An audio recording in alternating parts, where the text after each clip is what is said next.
सद्गुण संपन्न समस्त महात्मा गण को सत सत नमन है।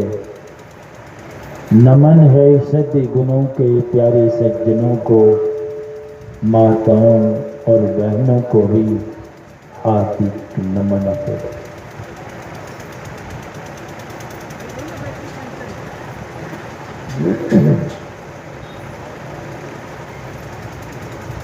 अभी हम सब लोग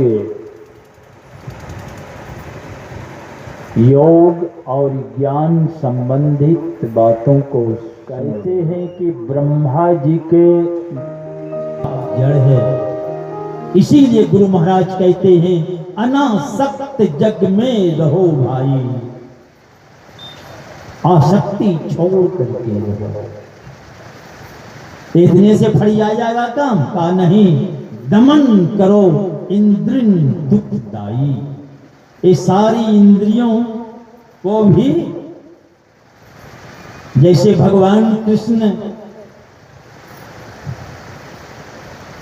तालाब में गेंद फेंक दिए थे तो कूद गए तो सर्प आया, उसके फान पर लगे उछलने कूदने, एकदम पस्ते कर दिए।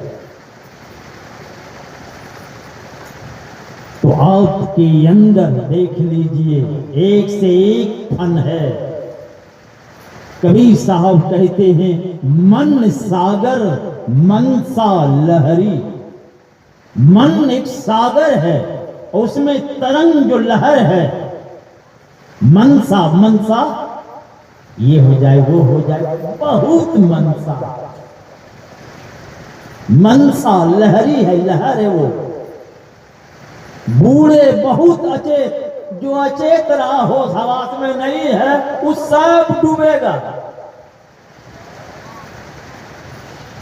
कहे कबीर ते बात ही वही बचेगा कौन, जिनके हृदय विवेक, जिनके हृदय में विवेक। खोपड़ी में तो बहुत विवेक है, बहुत ज्ञान है, वेद वेदांत बहुत डिलीट पीएचडी कर करके बैठे हुए हैं, सब गल्ला से ऊपर ही खोपड़िए में सब स्टॉक है। चोरी नहीं करो, ये नहीं करो, वो नहीं करो, धंधा चालू है उसका भी।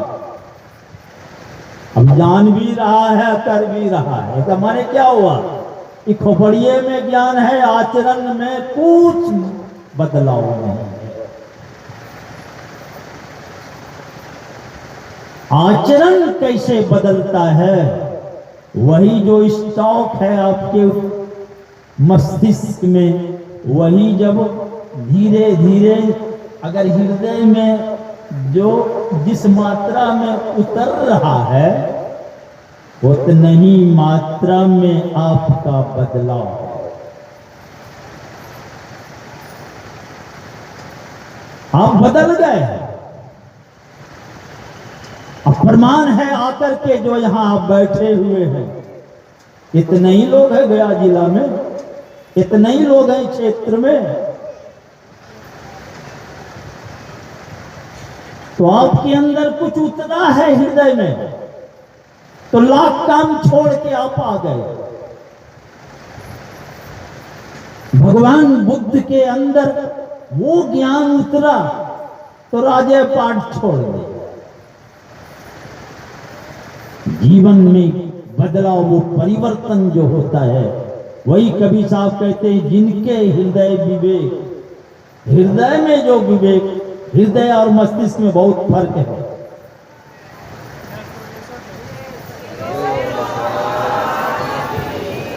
मगर हम अंधकार भी नहीं देख पाते हैं। आंख बंद किए तो दुकान में जाके बैठे, आंख बंद किए बैठे हैं तो खेत चले गए, करकुटमैती में घूम रहे हैं।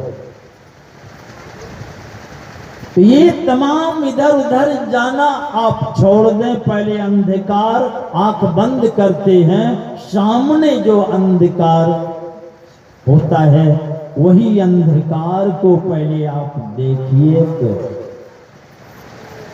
अब उस अंधकार में किस जगह देखना है, इसलिए यही ज्ञान की आवश्यकता है। अंधकार को आप देख रहे हैं तो किस आकार में आप देखते हैं उसको? मंडलाकार में। जैसे चांद को आप देखते हैं तो चंद्रमंडल देखते हैं ना, गोल है वो। सूर्य भी गोल है, इस भू पर बैठे हैं, इस ये कैसा है? ये भी मंडलाकार, इसे भूमंडल बोलते, चंद्रमंडल बोलते, वो गोल है। उसी तरह आपके अंदर जो अंधकार है वो तम मंडल में है। तो गोल जब होता है, सर्किल के आकार में है, वृत्ताकार में है, तो उसका मध्य तो होगा, सेंटर तो होगा, मगर इस आंख से उस सेंटर का वहां कोई चिन्ह है ही नहीं जो आप देख रहे हैं। तो वहां किस तरह देखना है? तो जो गुरु आपको समझा दिए,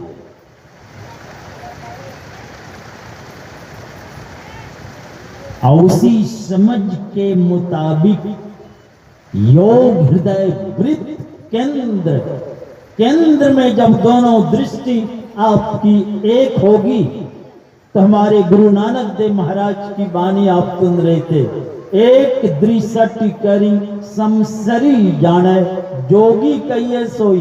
जोगी कौन है? जिनकी दोनों ये दाई और बाई जो दृष्टि की धार है वो जाके मिल गई। कहां? आपकी दृष्टि कहीं बेटा पर चली गई हो तब, यही भी जोग है। जोग ये भी है, ये बात है कि नहीं? मगर यह कुजोग है जो आप सुन रहे थे हमारे योगानंद जी महाराज से, कि बेटा में जाके जुट गई दृष्टि। तो ये कुजोग कहां आपको खड़ा करेगा? कुछ जगह में जाकी रही पुत्र में आस, सुअर जन्म नीच घरवास। सुअर जोनी में आप जाइए। ये जोग कैसा है? ये कुछ जगह खड़ा करता है, इसलिए कुजोग है। ये मकान में वृत्ति जुड़ी हुई है और आप विदा हो रहे हैं, अदम ही लटका है, तो चूहा में जन्म हो जाएगा। जो सुन रहे थे आप चले जा रहे हैं, अब पत्नी में वृत्ति जुट गई है, तो क्या होगा? कुत्ता योनि में आपको जाना है। अब पत्नी भी जा रही है दुनिया से अब, और उसकी भी दृष्टि जुट गई है पति में, तो कुत्ती बन के जन्म लेगी। तो ये जोग कुजोग है, कुछ जगह खड़ा करेगा आपको। तो ये दृष्टि को कहां जोड़ना है? दो नयन बीचों बीच सन्मुख एक टक, ताकते रहिए, ताकते रहिए, यानी देखते रहिए, देखते रहिए। यही ढब कहा, ताकन को ढबना है। अगर वहां ना देखकर अन्य जगह देखते हैं तो आपको देखने का ढंगे नहीं, बढंगे बने रह जाएंगे आप।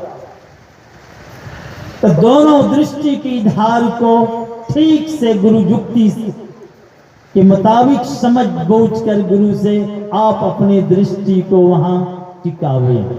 जैसे दोनों दृष्टि एक होगी, चमचमाता हुआ प्रकाशमय बिंदु प्रकट हो जाएगा वहां। और उस प्रकाशमय बिंदु को गुरु महाराज स्पेशल नाम से कह रहे हैं क्या? सुख सिंधु की खिड़की है वो। सुख के समुद्र में तुम प्रवेश करोगे। असुख का समुद्र ही तो परमात्मा है, सुख का सागर है वे सागर, वहां दुख है ही नहीं। तो दोनों दृष्टि को जोड़ने से सुख के सागर में आप कैसे पहुंच जाएंगे? तो बीच में जो कुछ रोड़ा और बोल्डर, जंगल झाड़ जो है, आपकी दृष्टि में वो क्षमता होगी जो स्थूल, सूक्ष्म, कारण और महाकारण, ये चारों जड़ शरीर को पार कर जाएंगे। फिर सामने चेतन शरीर आ जाएगा। तो ये चारों जड़ हमारे गुरु महाराज कहते हैं, वो चेतन जो है केवल उसको भी पार तुम कर जाओगे। तो चारों जड़ और चेतन के जब पार चले गए, तब हमारे वेदांत के ऋषि कहते हैं, भिद्यते हृदय ग्रंथि छिद्यन्ते सर्व संशया, उसी का समस्त संशय समाप्त होता है। सब दुविधा का अंत होता है वहां पर, कहिए सब पर्दाफाश हो जाता है। ये चार जड़ और चेतन जब अलग होता है तो समस्त संशय तो समाप्त हो ही गया। जिस कर्म बंधन के चलते कभी नरक, कभी स्वर्ग, कभी मनुष्य, कभी अन्य जोनियों में जो आप चक्कर लगा रहे हैं, वह समस्त कर बंधन ही चरमरा के झड़ जाता है। और वह साधक जड़ और चेतन प्रकृति के पार चला जाता है। जो पार चला जाता है वही अपरंपार परमात्मा का साक्षात्कार कर लेते हैं।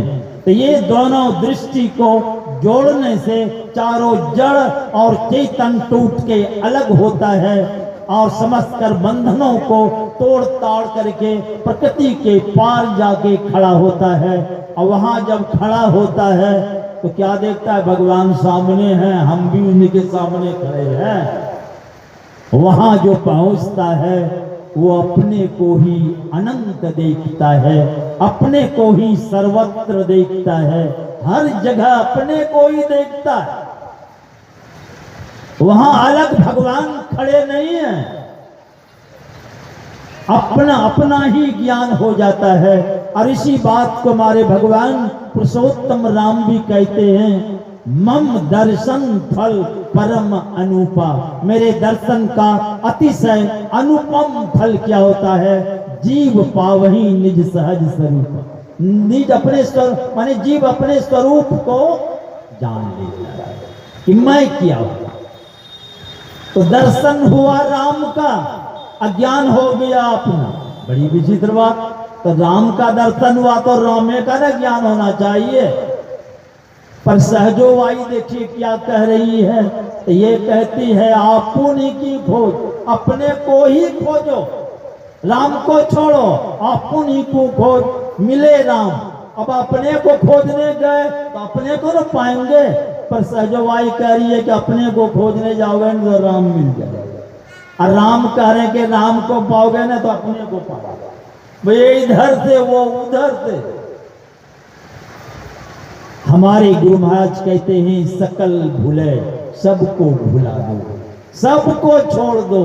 तो जो सबको भुला देगा, सबको छोड़ देगा, तो बचेगा कौन? भुलाने वाला ना बचेगा। अभी सबको खदेड़ के भगा दे, सब भाग जाएगा, हम अकेले जाएगा। तो वैसे ही जो सबको छोड़ देगा, सबको भुला देगा, भुलाने वाला बचेगा एक, वही एको ब्रह्म द्वितीयो नास्ति, वही ब्रह्म है, अपने स्वरूप को जान लेता है। इसका उसी का जीवन सदा के लिए सार्थक और सफल होता है। पर इसकी सफलता को अगर आप पाना चाहते हैं तो पंच पाप से बच करके आपको रहना पड़ेगा। यानी झूठ से आप बचें, चोरी से बचें, आप नशा में खैनी बीड़ी ताड़ी दारू गांजा भांग का जो खान पान करते हैं, इसको आप सदा के लिए छोड़ दें। हिंसा में मांस मछली अंडा का खाना खाते हैं, बहुत लोग देखे हैं मैं कि खाता तो नहीं है, कहते हम तो सत्संगी हैं। बड़ी अच्छी बात, आप नहीं खाते हैं, पर जमाए बाबू आ गया ना, हेरे 2 किलो ले आओ। देखिए जमाए बाबू आए, उसके लिए 2 किलो। ये कैसी बात थी? मैं गया एक आदमी के घर में, आजकल प्राय घर में फ्रिज है, जैसे खोले तो उसमें देखे 2-4-5 अंडा। असत्संगी परिवार, तो मैंने कहा इसकी व्यवस्था या क्या है? अब तो सोचने लगे, पकड़ा गए। तो बोलते क्या है कि बाबा बाल बच्चा के देखिए तुरंत ब्रेन टॉनिक, देखिए अपने नहीं खाते, बाल बच्चा के लिए व्यवस्था। तो ये सब भी उस पाप के भागीदार हैं। इसीलिए हिंसा से आप बचें और पर स्त्री पर पुरुष के साथ गलत संबंध ये व्यभिचार कहलाता है। यही पंच पाप है, झूठ, चोरी, नशा, हिंसा और व्यभिचार। ये पंच पाप से जो बचकर रहता है वही दुनिया में भला आदमी है। और ऐसा ही भला आदमी बन के सिर्फ बैठे रहने से भी आपका काम नहीं बनेगा। हमारे शंकराचार्य जी महाराज कहते हैं, विदेशेषु मान्य स्वदेशेषु धन्य सदाचार वृत्तेषु मत्तो नो चान्य मनश्चैन लग्नम गुरु रंग पद्मे ततः किम ततः किम ततः किम ततः किम। शंकराचार्य महाराज कहते हैं, विदेशों में समादर मिलता हो, अपने देशों में लोग जय जयकार करता हो, सदाचारियों में प्रथम स्थान रखने वाला हो, अब क्या चाहिए। ये तो बड़े सद्भागी व्यक्ति हैं जो विदेशों में सम्मान, अपने देशों में जय जयकार लोग करता है और सदाचारियों में अग्रगण्य स्थान रखने वाला है। पर शंकराचार्य महाराज फैसला सुनाते हैं, अगर गुरु के चरण में प्रेम नहीं है तो क्या किया। कुछ हाथ लगने वाला नहीं है। इसीलिए हमारे गुरु महाराज कहते हैं, गुरु की भक्ति और साधु की सेवा बिनु नहीं कछहु पाई हो। जिन्होंने कुछ भी पाया है तो गुरु की भक्ति और साधु की सेवा संगति की है। हमारे कबीर साहब भी यही जजमेंट सुनाते, गुरु प्रसाद और साधु की संगति मैंने की है तो फायदा क्या हुआ। जग जीते जात जुलाहा, मैं जीते जी। अब लोग कहते हैं इसको जुलाहा, ताना बाना कपड़ा बुनते थे। मुझे तो लगता है जो ये प्रसाद ले लिया गुरु से, साधु की संगति करते हैं तो जग जीते, जग को जीत कर जा रहे हैं। और जो इस तरह जीत के चले गए वही लहा, बाकी सब हट रहा है, बह गया सबके सब। जो ऐसा करेगा वही रहेगा, यही असली जो रहा, बाकी सब फंस गया संसार में। इसीलिए कहते हैं बहुत तक भोंदू फंस गए हमारे कबीर साहब। अब बचिए वही जिनके हृदय विवेक, जिनके हृदय में वो ज्ञान जब उतरता है। तो इसलिए संत सदगुरु के पास आप जाएं तो पहले खोपड़ी में ज्ञान भरता है। अब वहां भी उधेड़ कौन होते हैं, गुरु के सामने भी बैठे हुए हैं और कुछ से कुछ सोचते हैं, ऐसी कोई बात नहीं है। आप भी बैठते होंगे, मैं भी बैठा हूं, क्या क्या खड़मंगल खड़ा होता है कि किससे कितना सुनाऊं। तो ये भी आप बैठते बैठते तब धीरे धीरे उतरता है अंदर। जब हृदय में बात उतरती है तब आपकी बात बनने वाले हैं, वरना तो उपाय नहीं है। तब आपका आचरण बदलता है, आप समर्पित हो जाते हैं और तो आप एक दिन निश्चित उस मंजिल पर आप पहुंचेंगे। इसलिए पंच पाप से बचकर नेकी की कमाई कर, थोड़े बहुत है संतोष पूर्वक रहे और संत सद्गुरु से युक्ति को जानकर आप घर ही में अभ्यास करें। या जंगले पहाड़ जाने की चाहे जाएं, कोई मना नहीं है, पर काम दोनों जगह होता है। घर में भी बाल बच्चों के साथ होकर रहकर भी और जंगल झाड़ जाके भी होता है, पर होता है युक्ति को जानने से। और जब तक युक्ति मालूम नहीं है तो न घरे में होगा न जंगले पहाड़ में होगा। इसीलिए युक्ति भजन भेद को लेकर ठीक ठीक इसका जीवन में आप उतारें, निश्चित आपका उद्धार और कल्याण होगा। बोलिए श्री सद्गुरु महाराज की।